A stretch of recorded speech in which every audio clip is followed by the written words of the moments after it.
আমাদের দেশে এখনই ধরেন যে নুসরাত ফারিয়া, আমি সেই এক্সাম্পলটার নাম নিয়েই বলছি।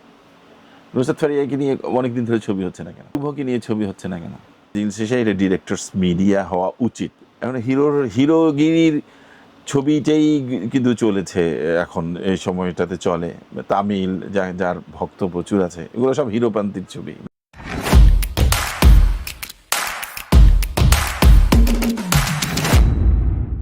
বাংলাদেশি ফিল্মের ভাষাটা আসলে কারা ঠিকঠাক করবে, নাকি মেরামতের দরকার নাই, ঠিকঠাকই আছে?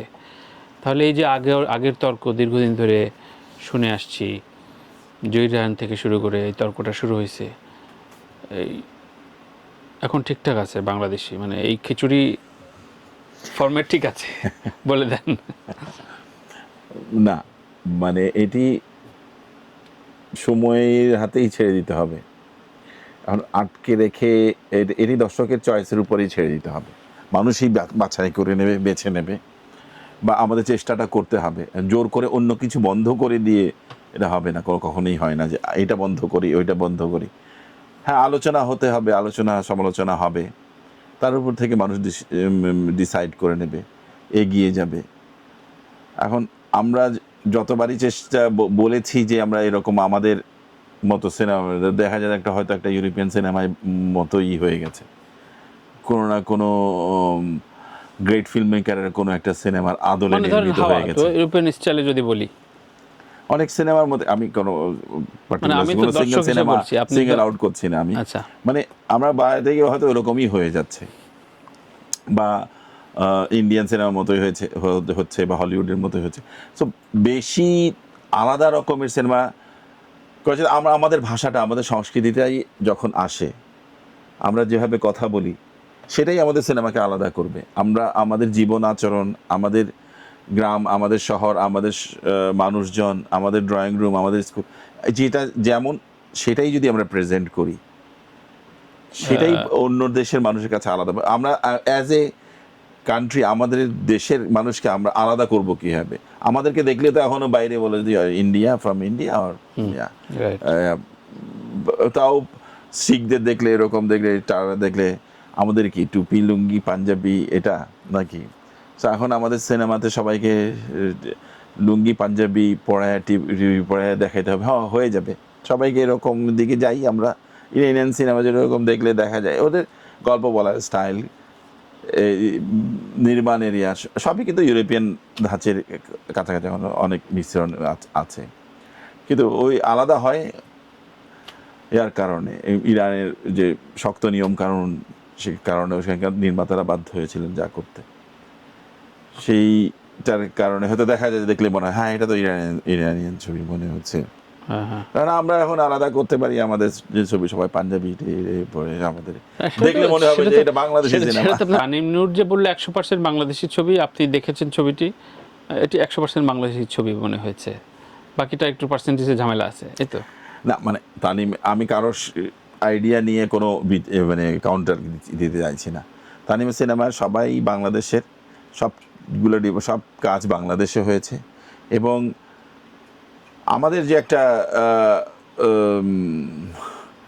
আমরা যেটা দেখে আসছি অনেকদিন ধরে, নাটক বা যেইভাবে যে ধরনের গল্প বলা, যে ভঙ্গিতে গল্প বলা আমরা দেখে আসছি, আমার কাছে তাই মনে হচ্ছে। আমি যে মুহূর্ত, ছোটো ছোটো মোমেন্টগুলো, হুমায়ুন আহমেদের যা যা ছোটো মোমেন্টগুলো ছিল, সেটাই দেখেছি আমরা, যে হ্যাঁ ছোটো ছোটো মোমেন্ট অনেকগুলোই কী বলে, বনলতা এক্সপ্রেসে পেয়েছি। অভিনয়ের ক্ষেত্রে কার অভিনয়টা ভালো লাগলো বনলতায়, আলাদা করে নজর কাড়লো? কয়েকজনের অভিনয় ভালো লেগেছে, বেশ কয়েকজনের অভিনয়, মোশাররফ করিম, সাবিলা নূর, মমো, তারপরে আমাদের রাজ, চঞ্চল চৌধুরী, এদের অভিনয় ভালো লাগে। সবার নামে বলে ফেলছেন, আচ্ছা ভালো, এরা ভালো করেছে, এরা প্রত্যেকেই ভালো করেছে। ইভেন ওই লাবণ্য মেয়েটা ভালো করেছে, ওই ছেলেটাও ভালো করেছে, প্রচুর মানে ক্যারেক্টার অনুযায়ী কাজটা করেছে, প্রপারলি কাজ করেছে। তো নেক্সট ছবি কি, জনরা কি থাকছে আপনার? মানে ছবি রোম্যান্টিক ছবি করবো, একটা প্রেমের ছবি করবো, যেটাতে রাজা, করে দেখি মানুষ পছন্দ না করলে কিসের রাজা, কোথায় উড়ে হারিয়ে যাবে সব। রোমান্টিক ছবির যে ক্ষয় নাই, থ্রিলার আসে, অ্যাকশন আসে বিভিন্ন প্যাটার্নের, কিন্তু ইন্ডিয়াতেও তাই, মানে আশিকি, তারপরে লাস্ট সাইয়ার থাকলো, কিন্তু প্রত্যেকটা ব্লকবাস্টার। এটা কি আমাদের সাবকন্টিনেন্টের একটা বড় রোমান্টিক ছবি অনেক জায়গায় অনেকভাবে মানে ওয়ার্ক করছে।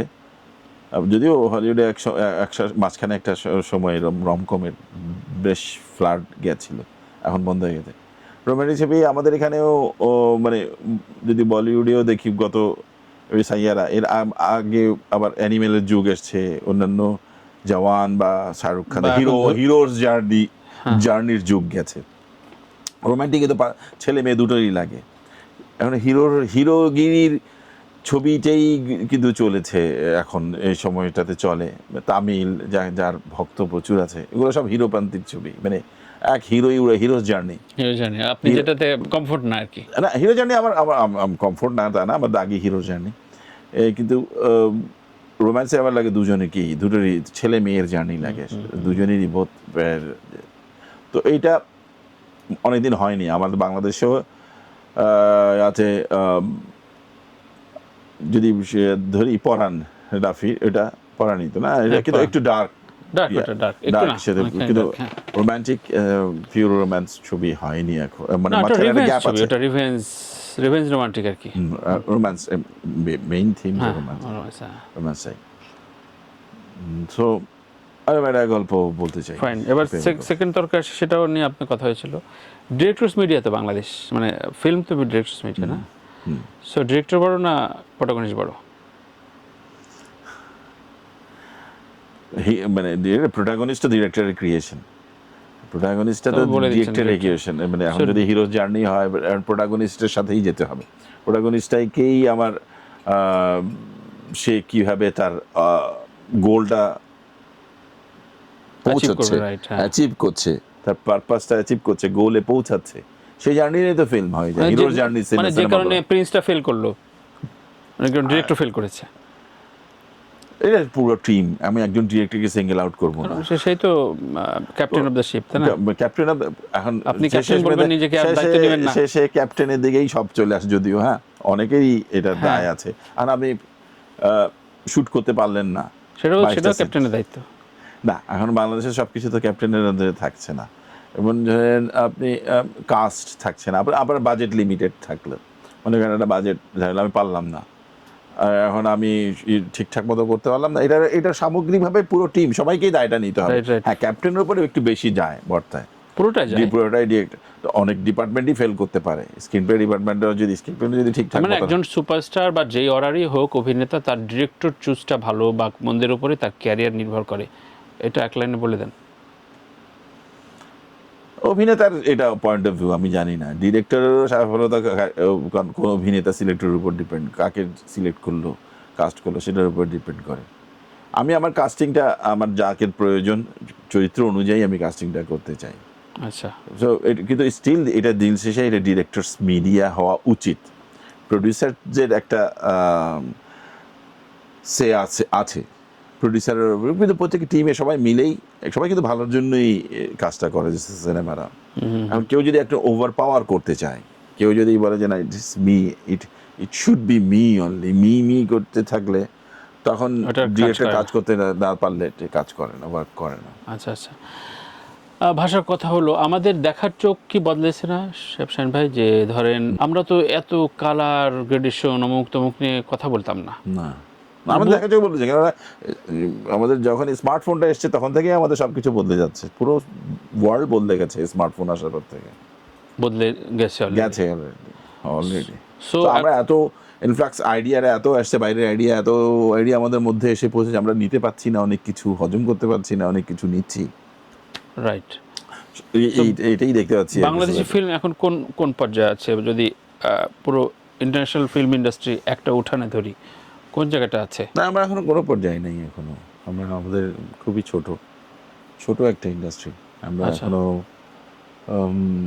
মানে কোনটা প্রেজেবল? ধরেন ওই যে কানে একটা দুইটা পুরস্কার পাইলো, ব্লকবাস্টার হইলো, কিন্তু দেশে একটা হলে চললো, কিভাবে নির্ণয় হয় আপনার সাকসেসটা?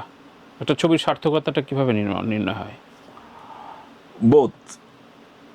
পুরো ইন্ডাস্ট্রি আপনি যদি সচল না থাকে, দুই একটা ছবি একজন ডিরেক্টরের ইন্ডিভিজুয়াল, যেমন সত্যজিৎ রায় ছিলেন কলকাতার ইন্ডাস্ট্রির বা পশ্চিমবঙ্গের ইন্ডাস্ট্রির, সত্যজিৎ রায় ইয়াতে কোথায় আছে সাকসেস? তো সেটা যদি সাকসেস ধরি, পশ্চিমবঙ্গ ইন্ডাস্ট্রি এখন একটু খুব একটা খুবই টালমাটাল অবস্থা। সুবিধাজনক অবস্থানে নাই। সো কমার্সটাও জরুরি, আবার ক্রিয়েশনটাও জরুরি, আর্টটাও জরুরি, দুটোর একটা ব্যালেন্স তো থাকতে হবে।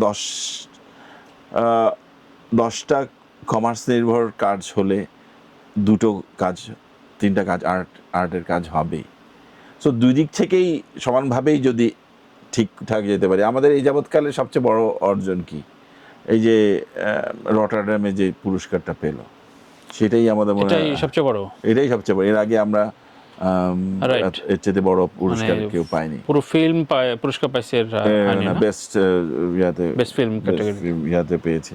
তো ওই মাস্টার ছবিটা মাস্টার, আমাদের right. সব তো এটাকেই সবচেয়ে বড় রিকগনিশন বলছে। এটাই সবচেয়ে বড়। এর চেয়ে বড়, এটাতে বড় রিকগনিশন নাই। কারণ তো আমরা পার্টিসিপেট করছি দেখে আমরা মাতামাতি করি। বা আর এরপরে ইয়াটা হচ্ছে যে আমাদের সাদের রিকগনিশন, বা আমাদের আদনান আল রাজীবের ছবিটা, শর্ট ফিল্মটা আলী, একটা ইয়াদ। সো টুকটাক এটাও দরকার, এগুলো প্রয়োজন আছে। এগুলোতে দেখে তো চিনে আমাদের সিনেমা কেমন, সিনেমার মানুষজনের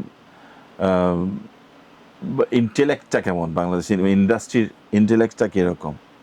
কিন্তু সিনেমাটা টিকে থাকবে যেই ভিত্তিটা, সেটা স্ট্রং হওয়া খুবই জরুরি, খুবই মানে ইন দ্য লং রান, মানে ইন দ্য লং রান, মানে কালের যাতে আমার যদি কমার্শিয়াল বেসটা যদি না থাকে না, Okay. মানুষজন যদি দর্শক চলচ্চিত্রমুখী না হয়, সিনেপ্লেক্স তৈরি না হয়, তাহলে এই শুধু ওইটা দিয়ে সম্ভব না কোনোভাবেই। আমরা কোনো অবস্থানে যেতে পারবো না। তো আচ্ছা। এখন দু একটা ফেস্টিভ্যালে হয়তো চিনছে, দু একটা ছবি আসছে, কিন্তু এইটাও টিকবে না যদি ইন্ডাস্ট্রি না থাকে। যাদের নিয়ে কাজ করেন, যে অভিনেতা অভিনেত্রীদের, তাদের কোনো একটা ফেইলিউর, ধরেন আগের দুইটা ছবি ফেল করলো, হ্যাঁ, ধরেন তাসনিয়া ফারিন ইনসাফ ছবিটা ওয়ার্ক করলো না, প্রিন্সটা একটা ডিজাস্টার গেল, এরপরে কি আপনাদের ভাবতে একটু কষ্ট হয় যে পরবর্তীতে, আচ্ছা মানে এটা তো বাণিজ্যিক চিন্তা, দেখেন ওর অভিনয় তো ও খারাপ করে নাই, কিন্তু বাণিজ্যিক চিন্তায় কি আপনারা এটা স্যাক্রিফাইস করেন, না ওকে নেওয়া যাবে না, ঝামেলা হয়, এটা এটা এটা হয় সত্যি করে বলেন তো?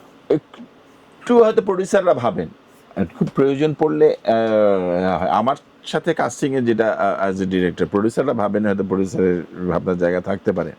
অ্যাজ এ ডিরেক্টর আমার যেটা হয় যে আমার চরিত্রের জন্য যেটা ফার্স্ট লুকটা যে কী যাচ্ছে, তার সেটা ক্যারেক্টারের সাথে যাচ্ছে কিনা, সেটা পুল আপ করতে পারবে কিনা, তার সেই লাইফ এক্সপিরিয়েন্স আছে কিনা। কিন্তু ও একটা কমার্শিয়াল অরা থেকে একটা জনরা বেছে নিছে, মানুষ দেখছে, আপনি একটা ডিফারেন্ট টাইপের নিয়ে ভাবছেন, আবার এই যে এইগুলো এইসব সংবাদগুলো, তখন কি চেঞ্জ হয় কিনা, যে না ঠিক আছে একটু অন্য ক না খ ভাবি বা গ ভাবি? এটা এফেক্ট অবশ্যই করে, Affect কি করে। কোনো না কোনোভাবে একটু এফেক্ট করে যে না, তা ধরা যাক যে হয়েছে কি আমাদের দেশে এখনই ধরা যায় যে নুসরাত ফারিয়া, আমি সেই এক্সাম্পলটা নাম নিয়েই বলছি। নুসরাত ফারিয়াকে নিয়ে অনেকদিন ধরে ছবি হচ্ছে না কেন? শুভকে নিয়ে ছবি হচ্ছে না কেন? সেটা তো একটা পলিটিক্যাল ডিলেমা আছে, মানে ইন্ডাস্ট্রির ভিতরে, Image আর কি, হ্যাঁ, ইন্ডাস্ট্রির image। ভিতরেও তো এটা নিয়ে ইয়া হয়, কেউ সাহসী হচ্ছে না, বা ইন্ডাস্ট্রির Right, অনেকে ইয়া করছে না কেন? ওকে নিলেই ব্যাড বাজ শুরু হয়ে যাবে, মানুষজনের আর উল্টাপাল্টা আক্রমণ পড়ে যাবে। তখন প্রডিউসারদের নানাভাবে ভাবে, প্রডিউসাররা অন্যায়, ওটা ঠিক না, ভুল ভাবনা, কিন্তু ভাবে তো। এটা সময় হয়তো আস্তে আস্তে ঠিক হয়ে যাবে। ঠিক হয়ে যাবে। চঞ্চলকে নিয়ে ভাবনা শুরু হয়েছিল, অনেকে চেষ্টা করেছিল, কিন্তু চঞ্চল অতিক্রম করে গেছে, তার চেষ্টা বেরিয়ে আসছে, বেরিয়ে চলে এসছেন উনি। মানে এগুলো তাকে এটা affect করে। এফেক্ট হয়, খুব একটা করতে হয়নি, তার মানে হয়নি তার মধ্যে পার্সোনাল ইমেজটা খুব এফেক্ট করে। এফেক্ট করে। এটা কিছুটা এফেক্ট করে। এখন যেহেতু এটার সাথে তো পুঁজি, প্রডিউসারের টাকা ইনভেস্ট, এখন যদি ফেস্টিভ্যাল কেন্দ্রিক ছবি হয় যে না ঠিক আছে, আমি এটা care করলাম না। ফেরতে যাচ্ছি আচ্ছা, না, আচ্ছা। শুধুমাত্র ফেস্টিভ্যাল সার্কিটের জন্যই আমি সিনেমাটা বানাবো, এই উৎসবগুলোর জন্য, সেখানে হয়তো চিন্তা ভাবনা করতে হয় না, তাকে ওই ইয়াটাকেই নেওয়া হয়। কিন্তু যখনই এরা সিনেমা হলে রিলিজ দেওয়া, হলে রিলিজ দেওয়ার টার্গেট নিয়ে বানানো হয়, বা মানুষের কাছ থেকে পয়সা নেয়ার Right. চিন্তা ভাবনা করে, দর্শকের টিকিটের ব্যবস্থা করে, তখন অবশ্যই ইম্প্যাক্ট ফেলে। সেপশন ভাই, আপনার সবার নির্মাতার একটা আর্টস থাকে কোনো একটা ফেস্টিভ্যাল বা কোনো একটা প্ল্যাটফর্মে নিজের ছবি বা ব্যাপ্তি করা। আপনার সেই আর্জের জায়গাটা কোনটা? কোন ফেস্টিভ্যালে আপনার ছবিটা খুব রিকগনাইজড করতে চান? অস্কার। Nice, love you. ঠিক আছে, অস্কার। আর কানে গেলে পাম দিও। পামডিও এর নিচে নামতে চান না? না, স্বপ্ন দেখলে একদম সত্যি। রাইট। সো ওই জায়গায় আমাদের ছবি কোনোদিন যাবে? এগুলো খুবই যাবে, যাবে। পলিটিক্যাল ডিসিশন নাকি? যাবে, আমাদের ইন্ডাস্ট্রিটা টিকে রাখতে, ইন্ডাস্ট্রিটাকে বড় করতে হবে। আস্তে আস্তে নতুন ছেলেপেলে তৈরি হবে, আসবে, একটা ভাববে, নতুন একটা সিনেমা বানিয়ে ফেলবে। ইন্ডাস্ট্রিটা চালু থাকতে হবে, Industry- ভাবনার জায়গাটা চালু থাকতে হবে, চাকাটা ঘুরতে হবে। স্কুল চাকাটা ঘুরতেই হবে, নাহলে নতুন ছেলেরা কেন এদিকে আকৃষ্ট হবে? যদি এখানে সম্মান না থাকে, খ্যাতি না থাকে, অর্থ না থাকে, উপার্জনের ইয়ার না হয়, এটা কেন আসবে এখানে? তিনজন মেধাবী এটাকে নির্মাতার নাম বন্ধ বলেন। করে দিতে চাইতেছে তো তরুণ অনেকে। তিনজন মেধাবী নির্মাতার নাম বলেন যাদের সম্ভাবনা আছে।